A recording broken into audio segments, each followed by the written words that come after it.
હું રાધા રાઠોડ ફરી એક નવા વિડીયોની સાથે આવી ગઈ છું. હું આવી ગઈ છું મારા ફુવાની વાડીએ. ત્યાં તમને હું અનેક જેવી વસ્તુઓ બતાવવાની છું. તો વિડીયોની શરૂઆત અહીંયાથી જ કરી લઈએ. હવે ચાલો આંબાના બગીચાની અંદર જઈએ.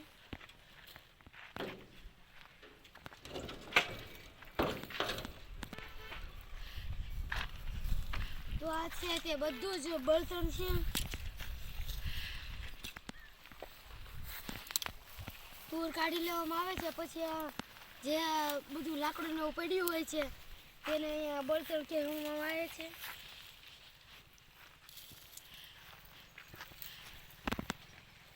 જો આંબાના નાના નાના ફળ પણ છે. એ તેમાં મોર પણ નથી આવ્યો.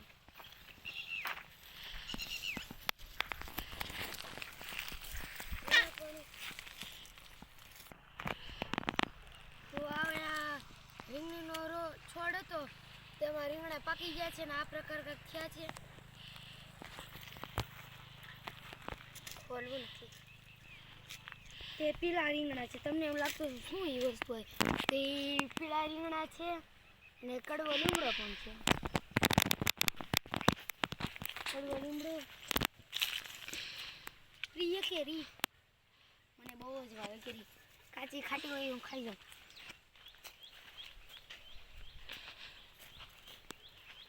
તો આમાં પણ કેરીઓ આવી ગઈ છે.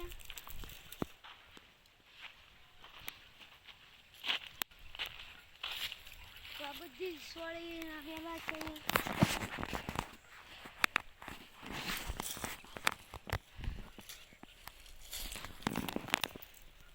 તો સોળી પાકી ગઈ છે ને આ પ્રકાર કાંક થઈ ગઈ છે બિયાવાળી. હવે આના બિયા પાછા હેઠે પડે ને આ પાછી સોળી થાય. સોળીને વેલા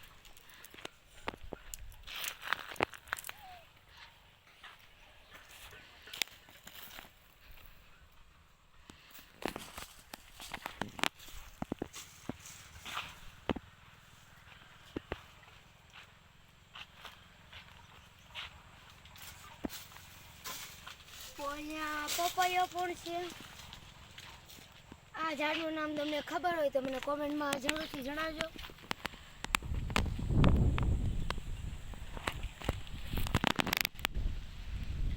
ચાલો આગળ.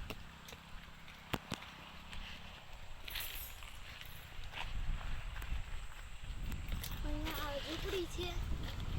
બે નાના નાના ખાટલા પણ છે. ત્યાં પાછા પપૈયા આવી ગયા છે.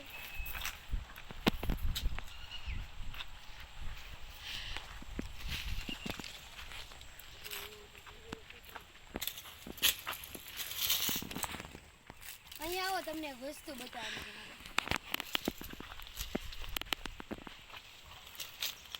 આ શું છે?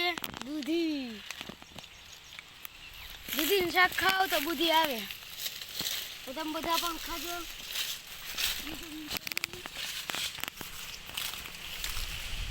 આટલામાં બધા સોળીના વેલા છે.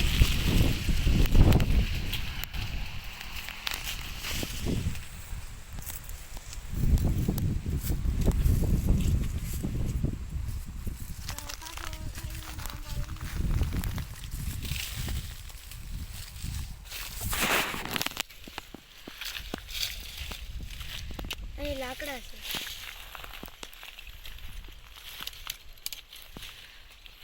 ચાલો આગળ.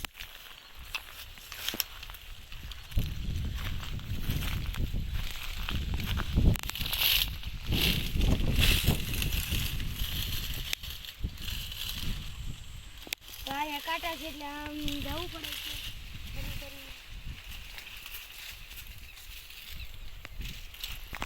અહીંયા બે પ્રકારની સોળી છે. એક સોળા છે ને એક સોળી પણ છે.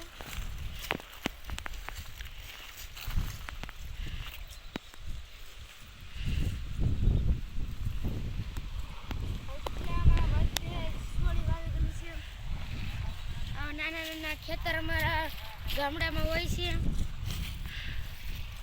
ચાલો આગળ.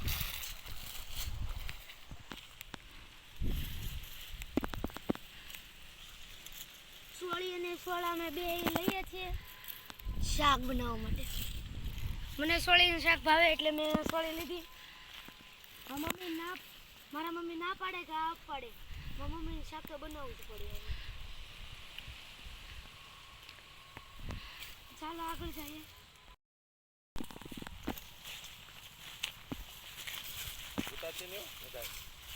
શાક થઈ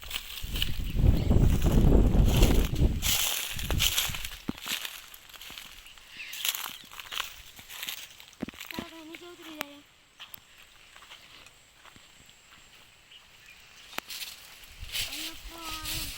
કેરીના આંબા છે.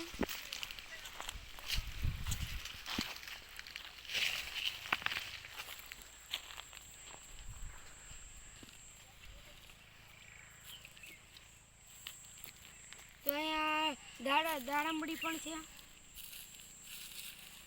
તેમાં આજે દાડમના ફૂલ જ આવ્યા. પાકશે ત્યારે પરિવાર આવી જશું દાડમ ખાવા. ચાલો તો અહીંયા કાંઈ વાવી કરેલું છે નહીં.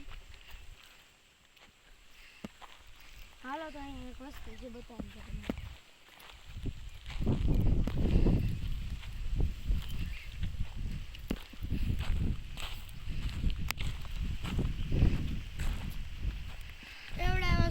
હરીગોની હિંગ ભરી તો હરીગો છે તેમાં હિંગ પણ આવી છે.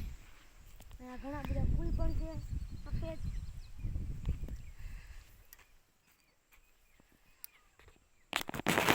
ચાલો તો આજનો વિડીયો મારો અહીંયા સમાપ્ત થઈ જાય. જો તમને મારો વિડીયો ગમ્યો હોય તો લાઈક કરો, શેર કરો. તેવી જ રીતે નવા ઘણા બધા વિડીયો જોતા રહો. રામ રામ ને સીતારામ.